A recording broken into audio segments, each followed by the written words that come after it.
सूरह नमल है। हजरत सैयदुना सुलेमान अलैहिस्सलातु वस्सलाम का दौरे मुबारक है और एक पूरा वाक़िया है इसके पीछे, लेकिन वक्त नहीं है उस वाक़िए पे जाने का। मलका बिल्कीस हजरत सुलेमान के पास आने वाली है। तकरीबन 1500 मील का फासला है। कितना? 1500 मील, समझते हैं आप? और उसका एक तख्त है, क्या है भैया? 7 मंजिला तख्त, 80 गज चौड़ा है, 40 हाथ लंबा है। इतना बड़ा 7 मंजिलों का तख्त। आपने अपने दरबार में मौजूद लोगों से फरमाया कौन है? ये मैं पढ़ रहा हूं, जरा सुनिए। सूरह नमल है, 19वां पारा है और इसकी आयत नंबर 40 है। जो मुनकिरीने करामत हैं उनके लिए ये 40 में से कम नहीं। मुनकिरीने करामत के लिए ये 40 में से कम नहीं है।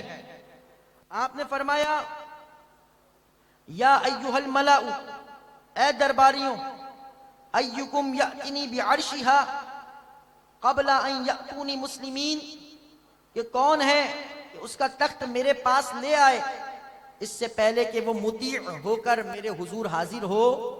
ये मैं पढ़ रहा हूं, आयत करीमा 38 से शुरू हो गई है, 40 तक जाएगी।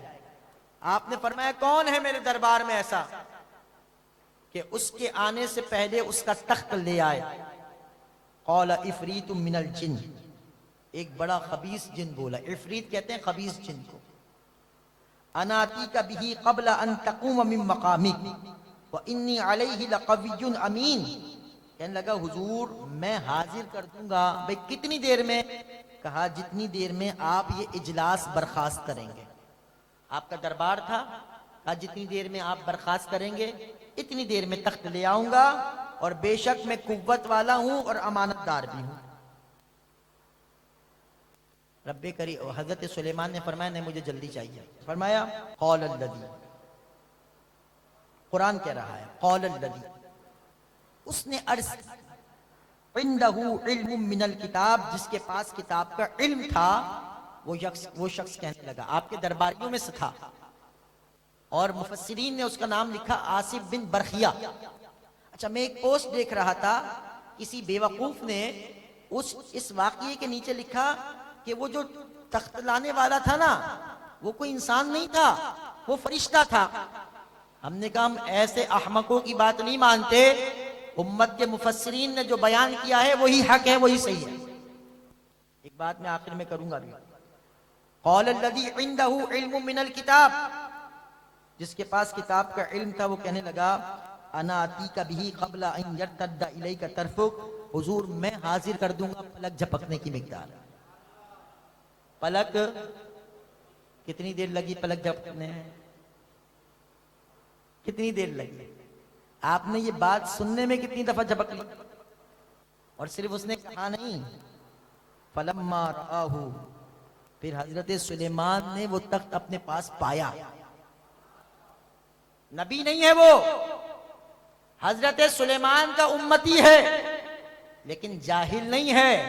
क़ौल अल्लज़ी इंदहु इल्मुम मिनल किताब, वो अहले इल्म है, किताब का इल्म रखने वाला है।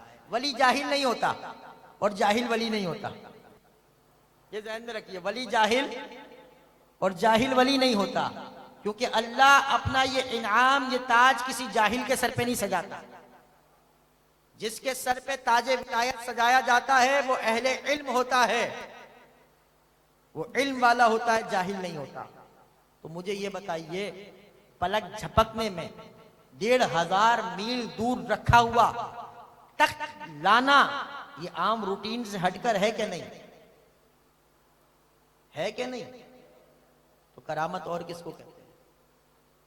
करामत और किसको कहते हैं? ये है करामत, क्योंकि ये नबी नहीं थे। अगर नबी होते तो आप कहते मौजज़ा है। ये तो नबी के उम्मती का हाल है, और नबी हैं हजरत सुलेमान, और ये उम्मत तो सारी उम्मतों की सरदार है। इस उम्मत के औलिया पिछली उम्मत के औलिया से अफजल है। जब पिछली उम्मत के औलिया में ये कमाल अल्लाह ने रखा है, तो इस उम्मत के औलिया कितने कमाल वाले होंगे, समझने वाले के लिए इशारा काफी। तो ये अगर वाक़िया कुरान में ना होता तो खुदा की कसम लोगों ने इसका भी मीम बना देना था, जिस तरह आज हमारे यहाँ मीम बन रहे हैं ना, क्योंकि ये सारी बेअदबियां वो ही मिर्जा पिलंबर करवा रहा है। मिर्जा पिलंबर, ये बेअदबियों का सारा वबाल उसी शख्स पर है जिसने कौम को बेअदबियों पे लगा दिया। अब ये हालत हो गई है कि लोग मीम्स बनाते हैं औलिया अल्लाह की करामतों को लेकर। इससे बड़ी बदबख्ती क्या होगी। मैं कहता हूं ना, अगर ये वाकया कुरान में नहीं होता तो आप यकीन जानिए मिर्जा इस वाकये को भी हंस हंस के और मस्करीपन से सुना रहा होता और कह रहा था देखो कहानी।